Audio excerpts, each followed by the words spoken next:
a mess she created for herself here. Yes, but I'm not sure it really will change the underlying dynamics of the negotiations too much. It's an internal issue, and she is weakened in the sense that the support she may have from Parliament may be harder to achieve.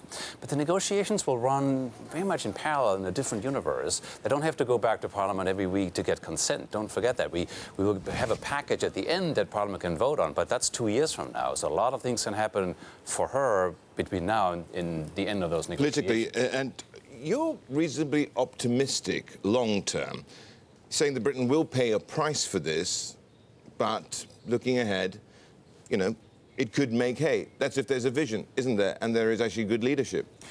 That's true. Well, first of all, I'm more optimistic on the negotiations themselves. I think there's a lot of talk in the media that's also, it's too bellicose, too belligerent. I think we'll find out very quickly how this first issue will be negotiated, the EU exit bill. And if they can show that they can compromise, that will set I think, expectations, and it will set the table for the rest of the negotiations. It will show on both sides that they can trust each other to find compromise, and I think the rest will flow much, much quicker. So this first issue will be really, really important and will determine whether this will be a good negotiation or a bad negotiation. But there's been a lot of politicking beforehand, a lot of jaw, as we'd put it, now going into all this, and positions have hardened.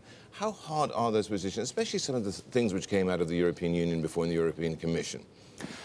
I think they were also designed to some extent to deal with the political environment in the Eurozone. Don't forget, we had elections in the Netherlands, elections in France, and elections in Germany still coming. So, and Italy coming. And Italy as well, although the French and the German ones are most important. So you had to have a certain toughness to get through these two elections. But now that the French are out of the way and the Germans look like Angela Merkel will get re-elected easily, you're already seeing the Germans softening their tone. There's no incentive for the Europeans to punish the UK for getting out, because the fear that other countries may do the same, I think, is totally overblown. Nobody else will leave. Nobody will do what the UK is doing.